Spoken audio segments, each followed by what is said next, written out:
Hi Founder fans, Jason here. Welcome to Founder of the Day. Today we are doing another live read-along of the Federalist Papers. Today we are going to focus on Federalist number 14. James Madison returns for the second time, and I am back to my old setup. I tried something new last week, didn't work. I like the way this looks a whole lot better. Anyway, let's get right into it. Start talking about them Federalist Papers. So, as always, link in the description below if you'd like to read along with me.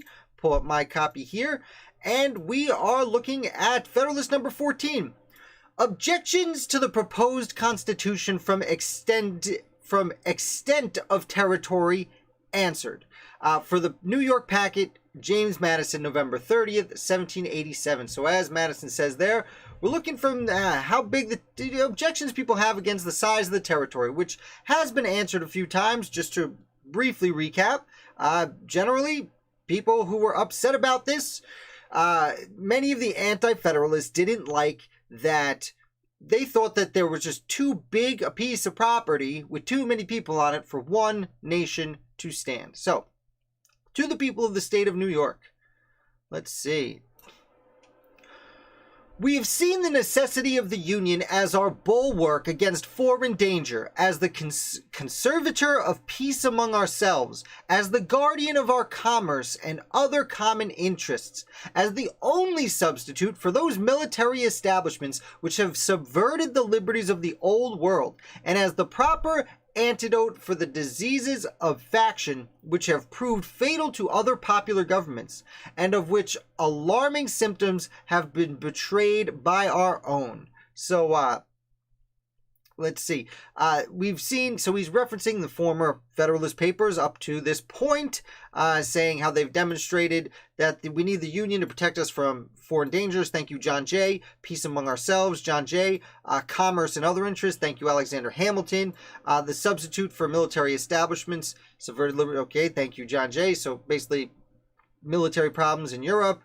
The diseases of faction, he's referencing himself in number 10, which have proven fatal to government, symptoms of our own. So at this point, he's starting off with a reference to a bunch of other things that have been mentioned in previous Federalist Papers. All that remains within this branch of our inquiries is to take notice of an objection that may be drawn from the great extent of country which the Union embraces. So here he's saying, we're going to look at the criticism that it's just too big a piece of property. Now, this has been covered a little bit by Alexander Hamilton to this point, but James Madison wants to throw in his 15 cents.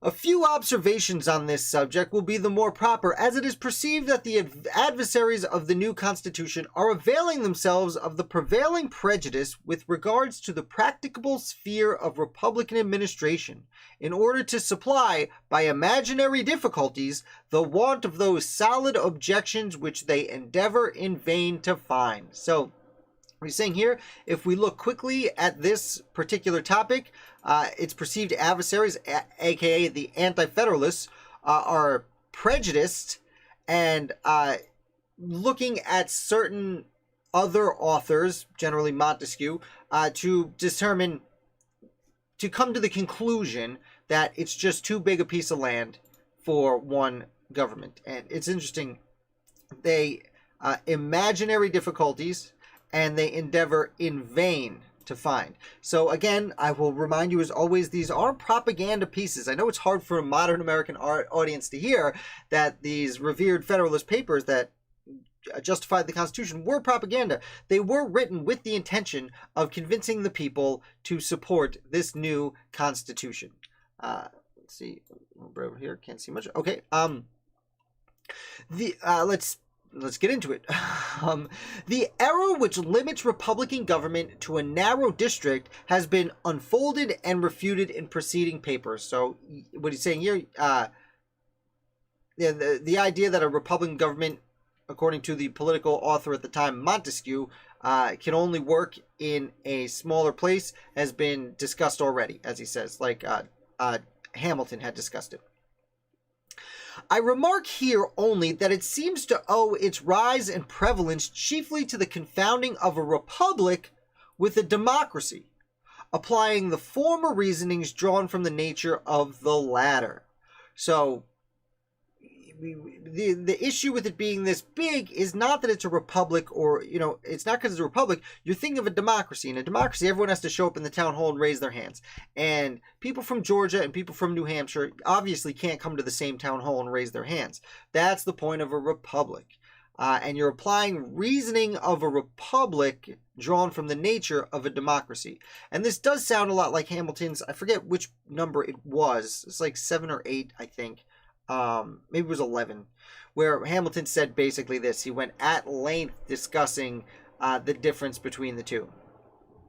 The true distinction between these forms was also adverted to on a former occasion. So, like I just said, Madison's now saying, Hamilton already went into this detail. It is that in a democracy, the people meet and exercise the government in person. In a republic, they assemble and administer it by representatives and agents. So, pretty obvious. Yes, we do, Troy. I definitely understand that. Welcome to the show. A democracy, consequently, will be confined to a small spot. A republic may be extended over a large region. So, not much to say there. There are people who did not believe that a republic could be extended over a large region at the time, but Madison did. To this accidental source of the error may be added the artifice of some celebrated authors, whose writings have had a great share in forming the modern standard of political opinion. So, an accidental source of error. So he's saying, you know, the Anti-Federalists are not doing it on purpose, and the reason they're confused is because certain celebrated authors have, as he says here, had a great influence over contemporary political thought. Very specifically, he's thinking about Montesquieu. Being subjects either of an absolute or limited monarchy, they have endeavored to heighten the... being subjects of either an absolute or a limited monarchy, they have endeavored to heighten the advantages or palliate the evils of these forms by placing in comparison the vices and defects of the republican, and by citing as specimens of the latter the turbulent democracies of Greece and modern Italy. So, what he's saying here is the authors, again, generally Montesquieu, but several authors, I mean, you also have Voltaire writing at this time, they live in places that have kings. Like, sure, they might be limited monarchies, but they still have kings. So they are trying to compare their lives in a monarchy to a republic while decrying what's wrong with democracies, and that's where the confusion comes into place. They are biased, it seems, by their life under a monarchy. Under the confusion of names, it has been an easy task to transfer to a republic observations applicable to a democracy only, and among others the observation that it can never be established but among a small number of people living within a small compass of territory. So because this confusion of this word fatigue, this confusion over language, the semantics, it makes it so that their observations can never, it makes it so they believe a republic is only possible in a place where a democracy is possible. Democracy can only happen locally. And because of that, people are confusing that a republic can only happen locally. Let's see. Don't want to go too far. Such a fallacy may have been the less perceived as most of the popular governments of antiquity were of the democratic species, and even in modern Europe, to which we owe the great principle of representation, no example is seen of a government wholly popular and founded at the same time wholly on that principle. So,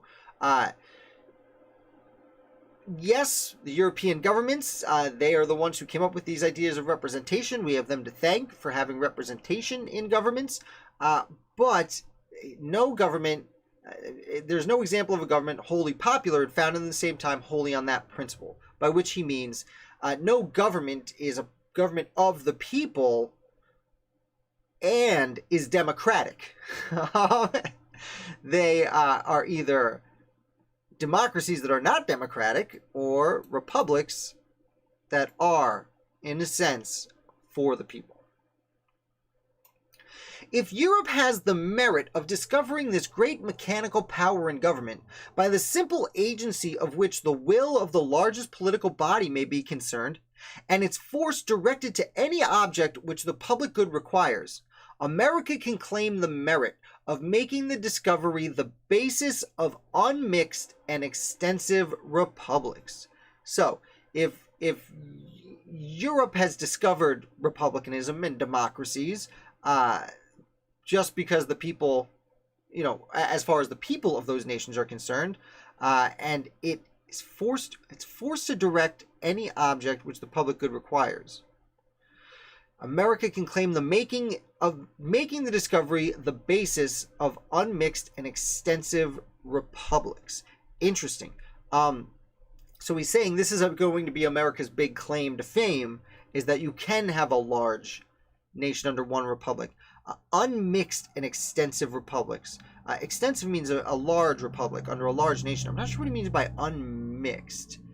I suppose he means, as opposed to like a limited monarchy or constitutional monarchy, is a monarchy, but it does have republican feel to it, republican pieces. So that is a mixed government. I assume that's what he's saying there.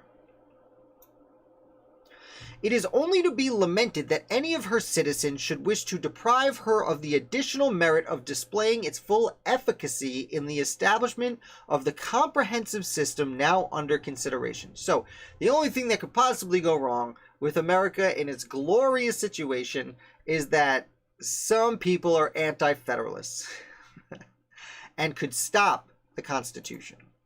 Would be the real sad part here, according to little Jemmy Madison. So, as the natural limit of a democracy is that distance from the central point which will just permit the most remote citizens to assemble as often as their public function demand, and will include no greater number than can join in those functions, so the natural limit of a republic is that distance from the center which will barely allow the representatives to meet as often as may be necessary for the administration of public affairs.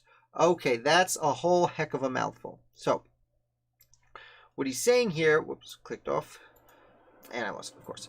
What he's saying here, natural limit of a democracy is everyone has to show up. So there's a central point where everyone has to meet to go have the vote for everyone to agree on at the same time. That is very difficult in a large place, to get one central point where everyone can meet. In a republic, you need one central point for everyone to send representatives to meet, making it more plausible. Can it be said that the limits of the United States exceed this distance? Okay, let me just go back to that previous sentence real quick. I'll elaborate on it. He says, a democracy has to have people, everyone come meet at one place.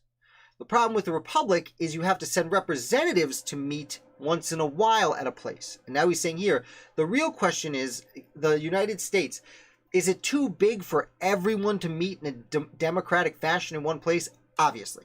Is it too big for the people to send representatives to meet in one central location once in a while? I bet I know what his answer is. It will not be said by those who recollect that the Atlantic coast is the longest side of the Union, that during the term of 13 years, the representatives of the states have been almost continually assembled, and that the members from the most distant states are not chargeable with greater intermissions of attendance than those from the states in the neighborhood of Congress. So what he's saying here is, no, Continental Congress has been meeting this whole time.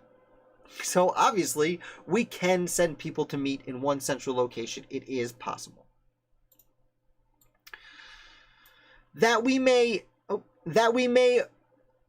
form a juster estimate, a more just estimate. I don't know if you can actually put ER at the end of the word just, but James Madison did. That we may form a juster estimate with regard to this interesting subject, let us resort to the actual dimensions of the Union. So let's calculate how big it is. Okay.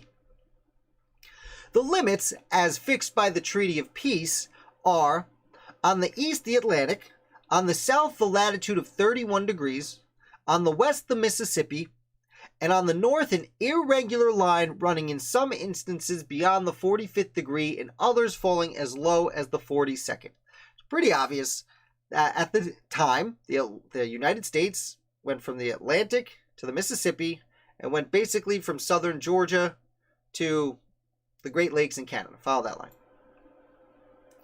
The southern shore of Lake Erie lies below that latitude. Okay. Really getting into the math, James, huh? Computing the distance between the 31st and 45th degrees, it amounts to 973 common miles. Computing it from 31 to 42 degrees to 764 miles and a half. So it's almost 1,000 degrees tall, 1,000 miles tall, and 764 miles wide. Pretty good distance. Taking the mean for the distance, the amount will be 868 miles and 3/4 of a mile. So the average size of the United States at that point was 868 miles. The mean distance from the Atlantic to the Mississippi does not probably exceed 750 miles. On a comparison of this extent with that of several countries in Europe, the practicability of rendering our system commensurate to it appears demonstrable. So we can demonstrate that is possible comparing it to Europe, of course. It is not a great deal larger than Germany, where a diet representing the whole empire is continually assembled, or that of Poland before the late dismemberment, where another national diet was the depository of the supreme power. So just to clarify, when he's using the word deposit here, he means essentially what we would consider a state or a province.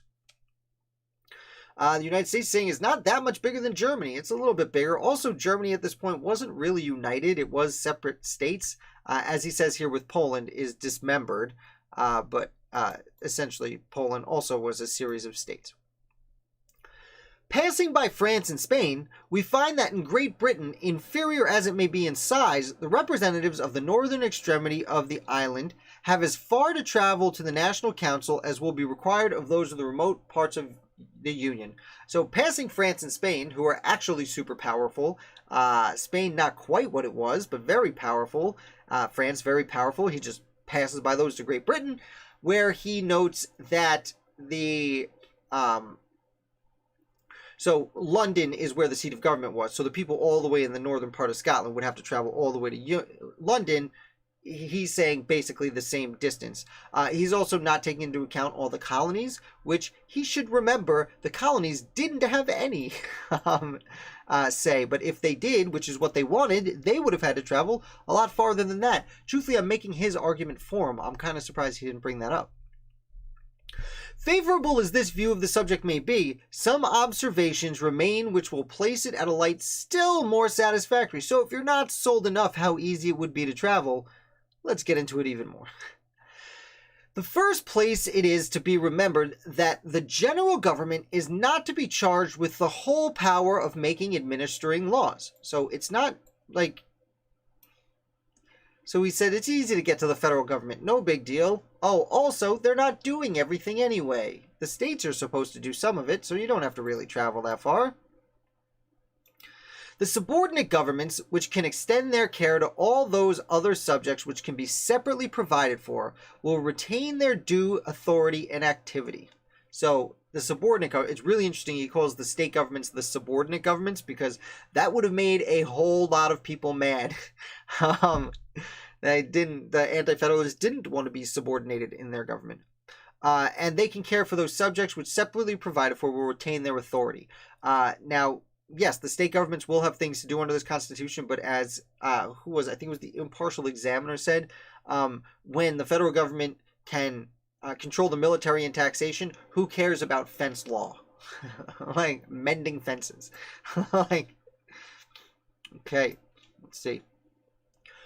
Were it proposed by the plan of the convention to abolish the governments of the particular states, its adversaries would have some ground for their objection, though it would not be difficult to show that if they were abolished, the general government would be compelled by the principle of self-preservation to reinstate them in their proper jurisdiction. So he's saying, hey, it's not like the Constitution wants to abolish the state governments. We just want to diminish their power. Also, if the Constitution did want to abolish the state governments, well, the federal government would have to create new state governments anyway, because you need bureaucracy to get things done. Okay, a second observation to be made is that the immediate object of the federal Constitution is to secure the union of the 13 primitive states, which we know to be practicable, and to add to them such other states as may arise in their own bosoms, or in their neighborhoods, which we can not doubt to be equally practicable. So, the immediate object, the first reason we need the Constitution is to secure the union of the states, the primitive states. They were new states, but that's tough. And we know that to be practical. So we know that it'll happen. Additionally, when other states come around, we can bring them into the union, which is actually something the Articles of Confederation were supposed to do. The arrangements that may be necessary for those angles and fractions of our territory which lie on our northwest frontier must be left to those whom further discoveries and experience will render more equal to the task. So, he's saying, yes, eventually the Northwest Territory is going to need to become states. The Constitution will help ease them in and become states, but I'm not going to get into that when there are enough people in the Northwest Territory, which is modern like Ohio, Wisconsin, Illinois, Indiana, Michigan. He's like, when people move there, we'll let them decide how that should go. We're not going to get into that now. Let it be remarked in the third place that the intercourse throughout the Union will be facilitated by new improvements. Okay, so the Constitution is going to make things better. Roads will everywhere be shortened and kept in better order. Accommodations for travelers will be multiplied and ameliorated. And interior navigation on our eastern side will be open throughout, or nearly throughout, the whole extent of the 13 states. So the federal government is going to do federal projects. We're going to build roads, and it'll make it so much easier for people to get where they have to go to be representatives. Also, we're going to be navigating, and he's essentially alluding to building canals here, which does happen fairly quickly. The communication between the Western and Atlantic districts and between different parts of each will be rendered more and more easy by those numerous canals with which the beneficence of nature has intersected our country, and which part finds it so little difficult to connect and complete. So again, I got ahead on this one. We're going to build canals to help with the roads and bring people together. Making the union smaller, though maybe not actually smaller, easier to travel, and therefore easier for representatives to go where they have to go. A fourth and still more important consideration is that almost every state will, on one side or the other, be a frontier, and will thus find in regard to its safety an inducement to make some sacrifices for the sake of the general protection. So, the states which lie at the greatest distance from the heart of the Union, and which, of course, may partake least of the ordinary circulation of its benefits, will be at the same time immediately contiguous to foreign nations, and will consequently stand on particular occasions in greatest need of strength and resources. So, what he's saying here is, even it's the states that are furthest away that will have the extra difficulty of the representatives of the furthest states will have the most difficulty traveling to a central location to participate in the government. But those are also the ones on the frontier. They're the ones bordering other nations, at least at the time. So they're the ones who are going to need the assistance of a powerful federal government more than the other ones. So it's balancing out.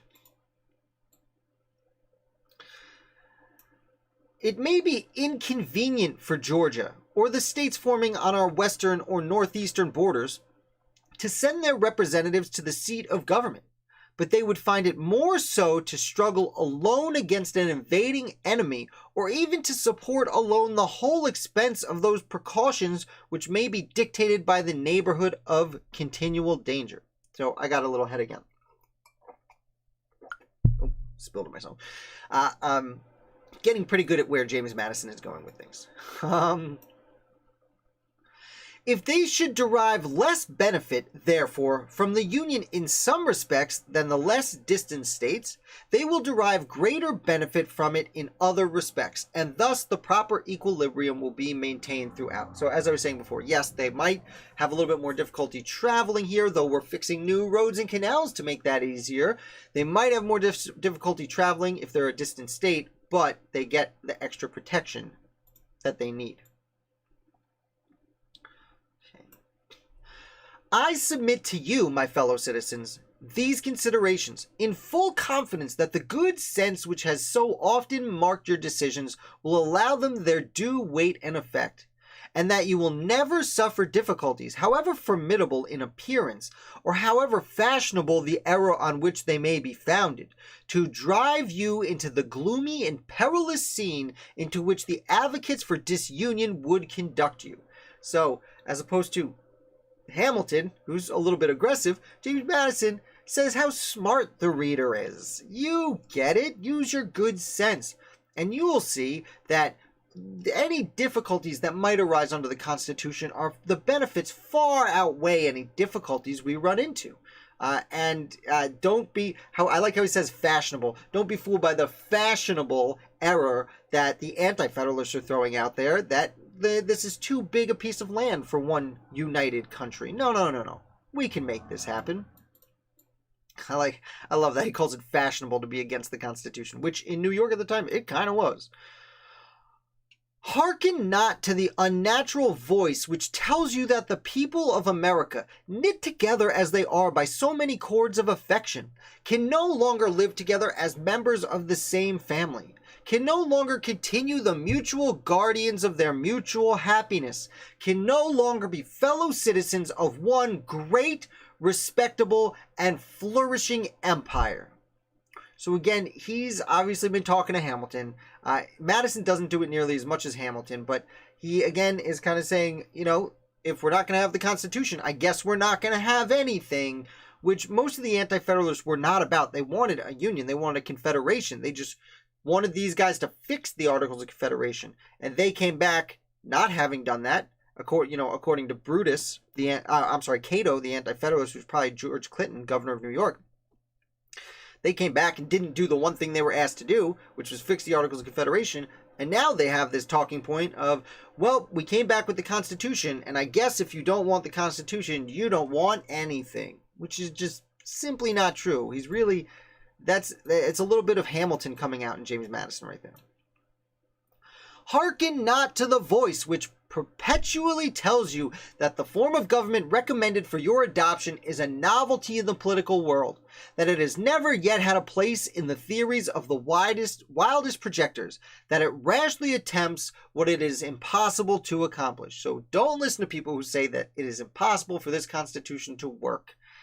He says that the Anti-Federalists, Madison's saying Anti-Federalists are saying this is a wild idea. We've never seen this in the world, and that is actually kind of true. One of the interesting things about the United States Constitution. I mean, I guess it's not 100% true. You do have the republics, like Netherlands was a republic at the time of several states, but I don't know. That's the thing is the Netherlands was, I do know, I shouldn't have said that. The Netherlands was a lot smaller. The states were smaller. It was like, look at Netherlands on a map. It's pretty much the same today. It's much smaller, and that was an Anti-Federalist argument. Now, my countrymen, shut your ears against this unhallowed language. Shut your hearts against the poison which it conveys. The kindred blood which flows through the veins of American citizens, the mingled blood which they have shed in defense of their sacred rights, consecrated in their union, and excite horror at the idea of their becoming aliens, rivals, enemies. It's interesting when the Constitution is being pushed. It's really the first time you hear people talking about American citizens. The time most of the people thought of themselves as citizens of their state. You were a New Yorker or a Virginian or a New Hampshireite. Let me know what you call yourselves in New Hampshire. Anyway, and he's saying that, you are American citizens. You fought together for your rights, which the Anti-Federalists were also claiming. Those sacred rights were not written in the Constitution. And it's because of that we get the Bill of Rights. Thank you, Anti-Federalists.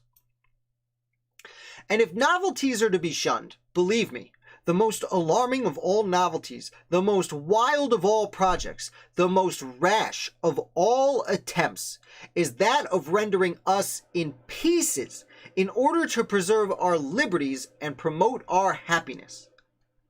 So, of the worst things, is what the Anti-Federalists are saying, according to James Madison, that we should not take the Constitution and instead be split up, broken into pieces, in order to preserve our liberties and promote our happiness.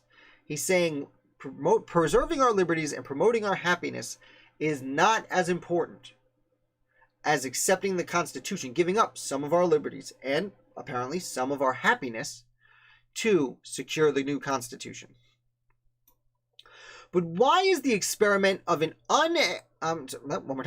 Why is the experiment of an extended republic to be rejected merely because it may comprise what is new? So now he's admitting it is a new idea. Is it not the glory of the people of America that whilst they have paid a decent regard to the opinions of former times in other nations, they have not suffered a blind veneration for antiquity, for custom, or for names to overrule the suggestions of their own good sense, the knowledge of their own situation, and the lessons of their own experience? So one of the great things about America, he's saying, is that, well, we have paid attention to other nations and looked upon history to figure out what's going on. We don't just blindly look at history and say, that's what happened in history, so we have to do it again. No, we use our experience and our good sense to review what's happened in history and to figure out if it was good or bad and how to learn from it. Not to repeat it, not to blindly obey it, but to learn from it. To this manly spirit, posterity will be indebted for the possession and the world for the example of the numerous innovations displayed on the American theater in favor of private rights and public happiness. So, we need to take what we learn from history to help our future, our children and our children's children and the world, to show how innovative America is and how we can take this new Constitution to promote our private rights and public happiness. It's interesting. He says public happiness. Thanks, Red Nose. Red Knot, sorry. So he's saying, in favor of, while he said earlier we might give up some rights and some happiness for the Constitution, now he's saying we're going to do the Constitution for private rights and public happiness. Not private happiness, which is fascinating. Okay. Had no important step been taken by the leaders of the revolution for which a precedent could not be discovered, no government established which an exact model did not present itself, the people of the United States might, at this moment, have been numbered among the melancholy victims of misguided counsels, must, at best, have been laboring under the weight of some of those forms which have crushed the liberties of the rest of mankind. So, if the leaders of the American Revolution hadn't thrown the revolution, how do you say it? Started the revolution, had a war, then we would not have the opportunity to establish this kind of government. History would have dictated that they should not have had a revolution against the greatest empire in the world, as they saw it, but they did, because that was their experience, and even though history said they probably shouldn't do it, and they would probably lose, they did it anyway, because they believed it was what was right. Happily for America, Okay. Happily for America, happily we trust for the whole human race. They pursued a new more. Okay, let me do this again. Happily for America, happily we trust for the whole human race. They pursued a new and more noble course. So, like I was saying before, they didn't do what they should have. They did something new and noble. Just like this Constitution is new and noble. They accomplished a revolution which has no parallel in the annals of human society. They reared the fabrics of government which have no model on the face of the globe. They formed the design of a great confederacy, which it is incumbent on their successors to improve and perpetuate. So he's saying they had the revolution, they created a new governments, the state governments, they designed the Articles of Confederation, a new confederacy, a new way for separate nations to unite. And now it is up to their successors to improve and perpetuate it. Their successors being James Madison and Alexander Hamilton. Like, literally, he's talking about himself. Now it's up to me to fix what you screwed up. If their works betray imperfections, we wonder at the fewness of them. So, if there are problems with the Constitution, isn't it amazing how little we got wrong? Okay. If they erred most in the structure of the Union, this was the work most difficult to be executed. This is the work which has been new modeled by the act of your convention, and it is that act on which you are now to deliberate and decide. Publius. So,